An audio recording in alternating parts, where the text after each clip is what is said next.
کھانا پینا ہو تو کھاؤ، اور صدیقکم یا تمہارے اپنے دوست ہیں اس کے گھر سے، لیس علیکم جناح ان تاکلوا، کوئی حرج نہیں ہے تم پر اس میں، ان تاکلوا جمیعا کہ سب مل کر کھاؤ، او اشتاتا یا علیحدہ علیحدہ کھاؤ۔ اس کو خامخواہ بعض لوگوں نے عورتوں اور مردوں کے اوپر کا انطباق کر دیا ہے کہ چاہے تو عورت اور مرد مل کر کھائیں اور چاہے تو وہ علیحدہ علیحدہ کھائیں۔ یہاں مراد یہ ہے کہ بسا اوقات ایسے مواقع پر انتظار میں بڑی دقت ہوتی ہے، جیسے آج کل آپ کو معلوم ہے کہ ولیمہ ہے اور ٹائم دے رکھا ہے 9 بجے کا اور 12 بج رہے رات کے، لڑکی والے تو آئے نہیں اس لیے ولیمہ ہو نہیں سکتا، بیٹھے ہوئے لوگ سوکھ رہے ہیں، کیا ضرورت ہے؟ جو آئے ہیں وہ کھائیں اور جائیں۔ لہذا یہ نہیں ہے کہ سب کے سب جمع ہو کر ہی اور ایک ہی جمعیت ہو تبھی وہ کھائیں، بلکہ یہ کہ اپنی ضرورت کے تحت جیسے بھی ہو، اگر سب مل جل کر بیٹھ کر کھائیں تب بھی کوئی حرج نہیں، اور اگر علیحدہ علیحدہ گروپس کے اندر یہ کھا لیا جائے تب بھی کوئی حرج نہیں۔ یہ مجلسی احکام جو دیے جا رہے ہیں اس سے مراد یہ نہیں ہے کہ سطر اور حجاب کے احکام بھی یہاں پہ ٹوٹ جائیں گے، اور یہاں پر جو ہے گھریلو جو ہے اگر پارٹیز کو تھرو کی گئی ہیں تو اس میں کوئی پردے وردے کی حاجت نہیں ہے، اس میں مرد اور عورتیں جو ہے وہ مخلوط طور پر شریک ہو جائیں، معاذ اللہ، یہ مراد نہیں۔ فَإِذَا دَخَلْتُمْ بُيُوتًا فَسَلِّمُوا عَلَىٰ أَنفُسِكُمْ، پھر جب تم گھروں میں داخل ہو تو اپنے آپ پر سلام بھیجا کرو۔ انفسکم سے مراد گھر میں رہنے والے جو ہیں وہ تمہارے ہی میں سے ہیں، تمہارے رشتہ دار ہیں، عزیز ہیں، یا تمہارے اپنے گھر میں بھی داخل ہو تو السلام علیکم کہو۔ تحیۃ من عند اللہ مبارکۃ طیبۃ، یہ دعا ہے اللہ کے پاس سے، اللہ نے تمہیں سکھائی ہے السلام علیکم، اور یہ مبارک بھی ہے اور پاک بھی ہے۔ کذالک یبین اللہ لکم الآیات لعلکم تعقلون، اسی طرح اللہ تعالیٰ تمہارے لیے اپنی آیات کو واضح کر رہا ہے، کھول کر بیان کر رہا ہے تاکہ تم عقل سے کام لو۔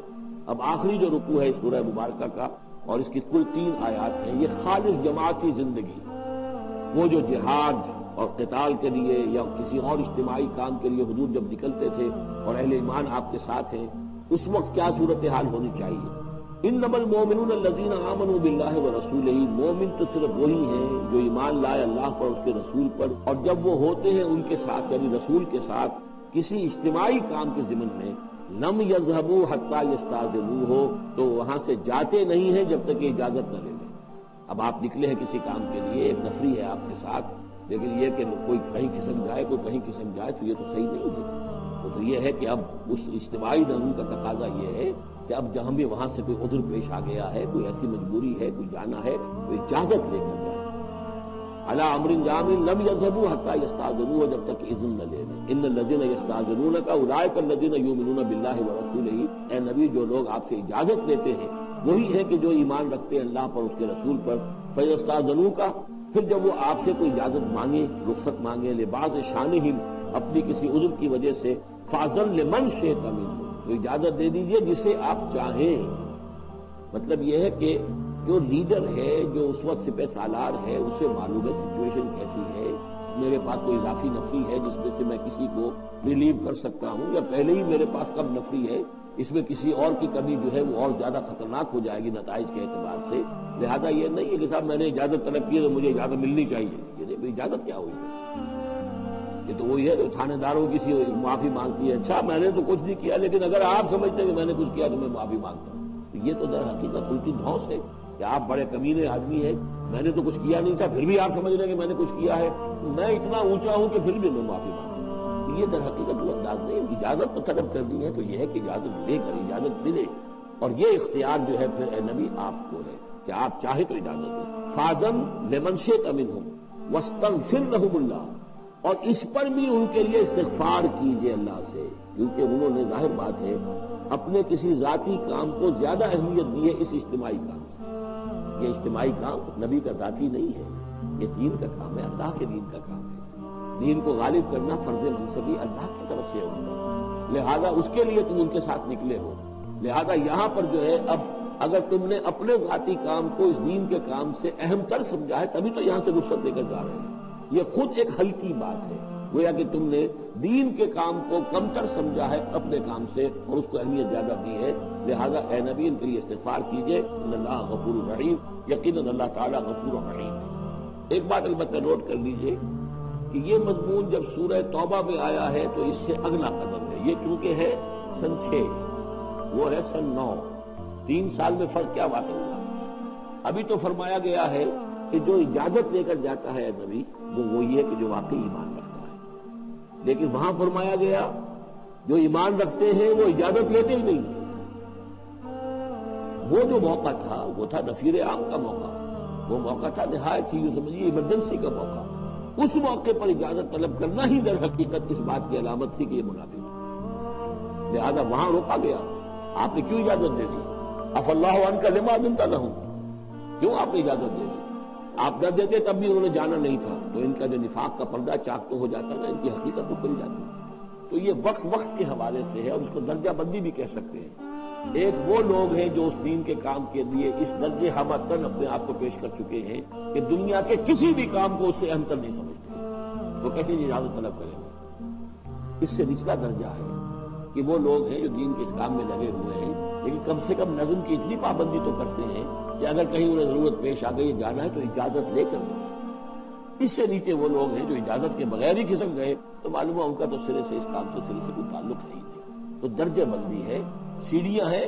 اوپر کی سیڑھی کے اعتبار سے درمیانی سیڑھی نیچے ہے، لیکن نیچے والی سیڑھی کے اعتبار سے درمیانی اونچی ہے.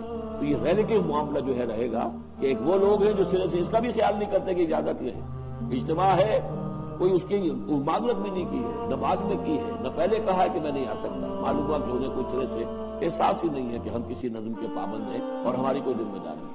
اس سے بہتر کم سے کم وہ لوگ ہیں کہ جو اپنا عذر پیش کر دیتے ہیں، اجازت لے لیتے ہیں. لیکن اس سے بھی بہتر اونچا درجہ ہے کہ دنیا کے کسی بھی کام کو دین کے اس کام سے اہم کر مت سمجھو. اللہ تعالیٰ تمہارے کام سنوارے گا، اللہ تعالیٰ تمہاری ذمہ داری قبول کر لے گا. تم اللہ کے کام کے لیے نکلو. لا تجعلوا دعاء الرسول بینکم کدعاء بعضکم بعضا. تم یہ رسول کا بلانا اپنے مابین ایسے نہ سمجھ لو جیسے تمہارا آپس میں ایک دوسرے کو بلانا ہوتا ہے. بلانا یہ بھی ہے، آپ نے کسی کو دعوت دی، میرے گھر آئیے کھانا کھائیے، رسول نے دعوت دی، کیا یہ برابر ہو جائے گا معاملہ؟ لیکن ایک بلانا یہ ہے کہ رسول پکار رہا ہے تمہیں کہ آؤ اللہ کی راہ میں چلو میرے ساتھ. ایک یہ کہ کوئی عام آدمی آپ کو کہہ رہا بھائی میرا ایک کام ہے، ذرا میرے اس کام کے لیے تھوڑی دیر کے لیے آ جائیے، کچھ مجھے چاہیے، مدد چاہیے. تو زمین و آسمان کا فرق ہو گیا. اور تیسرے معنی اس کی یہ بھی ہے کہ دعا سے مراد یہ کہ مخاطب ہونے کا انداز، تم جس طرح ایک دوسرے سے بات کر لیا کرتے ہو ایسے رسول کے ساتھ بات نہ کر لیا کرو. ان کے مقام کو، ان کے ادب کو، یہ سورہ حجرات میں جا کر تفصیل سے ہی بات آئے گی. لا ترفعوا اصواتکم فوق صوت النبی ولا تجہروا له بالقول کجہر بعضکم لبعض ان تحبط اعمالکم. تو یہ تینوں مفہوم اس کے ہیں. قد یعلم اللہ الذین یتسللون منکم لواذا. اللہ کو خوب معلوم ہے تم میں سے وہ لوگ جو اوٹ لے کر کھسک جاتے ہیں، یعنی کہیں نکلے تو ہیں، درج ہو گیا کہ یہ بھی جانے والوں میں ہے، کہیں دیکھا کہ کوئی دیکھ نہیں رہا کھسک گئے. یا اجتماع ہے، بیٹھے ہوئے ہیں، وہیں پر اب بات آئی ہے کہ اب ایک مہم درپیش ہے، انہیں سمجھ میں آ گیا کہ اب نام مانگے جائیں گے، کون لوگ اس کے لیے اپنے آپ کو والنٹیئر کرتے ہیں. تو اس سے پہلے کہ وہ مرحلہ آئے وہ وہاں سے کھسک جائیں. یہ تسللون منکم، جو سٹک جاتے ہیں، کھسک جاتے ہیں، آنکھ بچا کر لواذا. فلیحذر الذین یخالفون عن امرہ. انہیں ڈرنا چاہیے کہ جو رسول کے معاملے میں رسول کے بات کی مخالفت کرتے ہیں، ان تصیبہم فتنۃ، کہ ان پر کوئی عذاب اللہ کی طرف سے آ جائے، کوئی پکڑ آ جائے، کوئی بہت بڑی آزمائش آ جائے، اور یصیبہم عذاب علیم، یا ان کے اوپر کوئی بہت بڑا دردناک عذاب آ جائے. الا ان للہ ما فی السماوات والارض. آگاہ ہو جاؤ، یقیناً اللہ ہی کے لیے ہے جو بھی کچھ ہے تمام آسمانوں میں اور جو بھی کچھ ہے زمین میں. قد یعلم ما انتم علیہ. اللہ خوب جانتا ہے کہ تم کس مقام پر کھڑے ہو، تمہاری حیثیت کیا ہے، حقیقت کیا ہے، ایمان کتنا ہے، کتنے پانی میں ہو، تمہارے اعمال کیسے ہیں. ما انتم علیہ، جس حال میں تم ہو اللہ خوب جانتا ہے. وَيَوْمَ يُرْجَعُونَ إِلَيْهِ، اور جس دن کے وہ لوٹائے جائیں گے اللہ کی طرف، فَيُنَبِّئُهُم بِمَا عَمِلُوا، تو اللہ تعالیٰ ان کو جتلا دے گا جو کچھ کے عمل انہوں نے کیے ہوں گے. وَاللَّهُ بِكُلِّ شَيْءٍ عَلِيمٌ، اور اللہ ہر چیز کا علم رکھنے والا ہے. یہاں تیسرا گروپ جو ہے مکی اور مدنی صورتوں کا وہ ختم ہو گیا. مکی صورتیں 14، مدنی صرف 1، سورہ نور. اب یہ چوتھا گروپ شروع ہو رہا ہے، اور اس میں 8 صورتیں جو ہیں وہ مکی آئیں گی، جن میں سے 4 الف لام میم سے شروع ہوں گی. سورہ عنکبوت اور سورہ روم، سورہ لقمان، سورہ سجدہ. اور 4 جو ہے یہ مختلف، ایک تو بغیر کسی حروف مقطعات کی ہے، یہ سورۃ الفرقان، یہ پہلی ہے. اور پھر 3 جو ہیں ان کے اندر مختلف جو ہیں آئیں گے حروف مقطعات. یہاں سے وہ گروپ اب شروع ہو رہے ہیں کہ جن کا مرکزی مضمون توحید ہے. اس لیے کہ اگرچہ ویسے یہ چوتھا گروپ شروع ہو رہا ہے، لیکن چونکہ مکی صورتوں کا تو یہ تیسرا ہی گروپ ہے. مکی پہلے گروپ کے اندر صرف سورہ فاتحہ ہے، وہ ویسے بھی مکی مدنی کی تقسیم سے بلند تر ہے. تو گویا کہ دو جو پہلے گروپ آئے جن میں سے پہلے میں صرف 2 مکی صورتیں تھیں، الانعام، الاعراف، دوسرے میں یہ 14 سورہ یونس سے لے کر مومنون تک، اب یہ تیسرا گروپ ہے سورۃ الفرقان سے لے کر اور سورہ سجدہ تک، یہ 8 صورتیں ہیں۔ اس کے بعد مدنی صورت آئے گی سورہ احزاب، اور سورہ احزاب مانوی اعتبار سے جوڑا ہے سورہ نور کا۔ كلما ناديت ياه قال يا عبدي